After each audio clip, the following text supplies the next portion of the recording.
Bapak Ibu sekalian, sebagai aparatur sipil negara, pasti udah akrab banget ya sama yang namanya kompleksitas. Nah, gimana kalau ada sebuah cara pandang baru yang bisa mengubah total cara kita melihat semua pekerjaan dan tantangan sehari-hari? Hari ini kita akan sama-sama bedah tuntas soal berpikir sistem yang bisa jadi kunci buat kita semua untuk mengurai kerumitan birokrasi. Coba deh, kita mulai dari pertanyaan ini. Pernah nggak sih ngerasain kita udah rancang kebijakan dengan niat paling baik, semua perhitungannya mateng, tapi begitu diimplementasikan, kok malah muncul masalah baru di tempat lain yang nggak kita duga sama sekali? Nah, ini kan bikin frustrasi banget ya. Jawabannya ternyata ada pada cara kita memandang masalah itu sendiri. Nah, untuk menjawab pertanyaan tadi, kita bakal ngelewatin 5 area penting. Kita mulai dari cara kita biasanya melihat birokrasi, terus kita coba pakai kacamata baru, kita juga akan belajar gimana caranya melihat koneksi-koneksi yang tersembunyi, mengantisipasi dampak yang tak terduga, dan yang terakhir, gimana semua ini bisa jadi lensa kepemimpinan yang baru buat Anda. Oke, yuk kita mulai. Kita masuk ke bagian pertama. Kita mulai dari sesuatu yang kita semua kenal betul. Realita kita sehari-hari di dalam mesin birokrasi yang super kompleks. Gambaran ini kayaknya familiar banget ya. Inilah yang sering kita sebut mesin birokrasi. Sebuah struktur raksasa dengan aturan, prosedur, dan hierarki yang kelihatannya jelas. Kalau kita melihatnya kayak gini, seringkali kita merasa cuma jadi satu gigi roda kecil aja yang tugasnya cuma menjalankan fungsi spesifik di dalam sebuah mekanisme yang jauh lebih besar dari kita. Nah, gimana kalau ternyata cara kita ngelihat mesin ini justru itu masalahnya? Di bagian kedua ini, yuk kita coba pakai kacamata baru. Kita akan lihat realitas yang sama, tapi dengan perspektif yang sama sekali berbeda. Slide ini ngejelasin perbedaannya dengan jelas banget. Di sebelah kiri, itu sudut pandang mesin. Kalau ada masalah, kita cari komponen mana yang rusak, terus kita perbaiki atau ganti. Simple, lurus-lurus aja. Tapi, coba bandingkan sama yang di kanan, sudut pandang sistem. Di sini, birokrasi itu bukan mesin, tapi lebih kayak organisme hidup. Fokusnya itu ke gambaran besarnya. Jadi masalah itu bukan lagi soal komponen rusak, tapi akibat dari interaksi yang kompleks antar berbagai bagian. Jadi, apa sih sebenarnya pemikiran sistem itu? Definisinya ada di layar ya, tapi intinya sih sederhana. Kita diajak buat berhenti mikir di dalam kotak kita sendiri, di dalam silo kita. Ini tuh cara untuk melihat gimana kerjaan Anda di satu unit bisa banget ngaruh ke unit lain, gimana kebijakan di satu sektor bisa punya efek domino ke sektor lainnya, dan gimana semua itu saling terkait membentuk sebuah gambaran besar.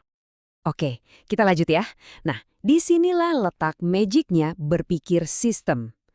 Kekuatan terbesarnya adalah kemampuannya untuk bikin kita ngelihat apa yang seringnya nggak kelihatan, yaitu koneksi-koneksi, pola-pola, dan kekuatan tersembunyi yang sebenarnya membentuk hasil akhir dari semua pekerjaan kita.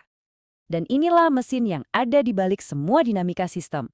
Namanya feedback loops atau siklus umpan balik. Coba deh bayangin ini kayak efek bola salju. Satu tindakan kecil bisa memicu reaksi berantai yang hasilnya bisa makin besar dan justru memperkuat masalah. Atau sebaliknya, bisa juga menstabilkan situasi.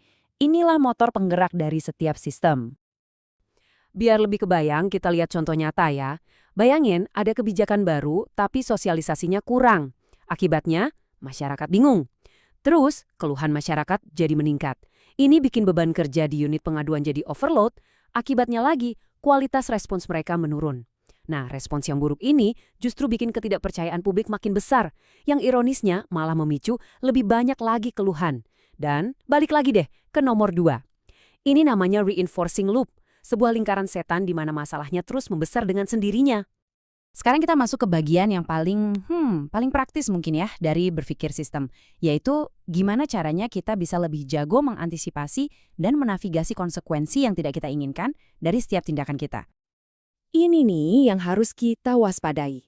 Bahaya yang sesungguhnya dari sebuah kebijakan itu seringkali bukan dari dampak langsungnya loh, tapi justru dari efek lanjutannya. Riak-riak yang muncul belakangan di tempat yang nggak kita duga dan seringkali dampaknya jauh lebih besar. Contohnya kayak gini deh, bayangin kita bikin kebijakan bagus nih, menyederhanakan izin usaha lewat online. Niatnya kan baik banget ya, efek langsungnya jelas positif, proses jadi lebih cepat. Tapi, coba kita pikirin lagi. Efek lanjutannya gimana? Bisa jadi teman-teman ASN kita di loket fisik jadi kehilangan relevansi pekerjaan. Atau para pelaku usaha kecil di daerah yang internetnya susah malah jadi makin kesulitan. Bisa juga malah muncul masalah baru, misalnya calo-calo digital. Nah, inilah dampak tak terduga yang harusnya bisa kita antisipasi. Kutipan ini bener-bener ngena banget ya. Tugas kita sebagai ASN, baik sebagai perumus maupun pelaksana kebijakan, itu bukan cuma menyelesaikan masalah yang ada di depan mata, tapi juga berpikir beberapa langkah ke depan untuk melihat riak-riak konsekuensi yang mungkin ditimbulkan oleh solusi yang kita tawarkan. Oke, setelah kita ngerti semua konsep tadi, terus gimana? Apa yang bisa kita lakukan? Di bagian terakhir ini kita akan bahas gimana caranya berpikir sistem ini bisa jadi semacam lensa kepemimpinan yang baru untuk Anda. Jadi, apa untungnya buat Anda? Dengan berpikir sistem, Anda bisa merancang kebijakan yang jauh lebih kuat dan antisipatif. Anda akan lebih siap menghadapi kompleksitas dan ketidakpastian. Anda juga jadi terlatih untuk mencari akar masalahnya, jadi kita nggak cuma sibuk madamin kebakaran terus-terusan. Yang nggak kalah penting, ini mendorong kolaborasi antar unit, karena kita jadi sadar kalau semuanya saling terhubung. Dan pada akhirnya ini membantu kita semua untuk menghindari dampak-dampak negatif yang nggak perlu. Dan ini, Bapak Ibu, adalah perubahan mindset yang paling fundamental.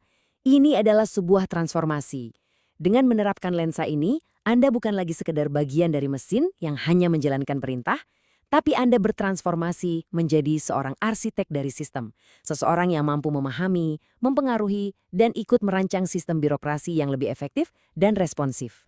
Nah, sebagai penutup, saya mau kasih satu pertanyaan untuk Anda bawa pulang dan renungkan. Berdasarkan apa yang udah kita bahas barusan, coba deh pikirkan sejenak.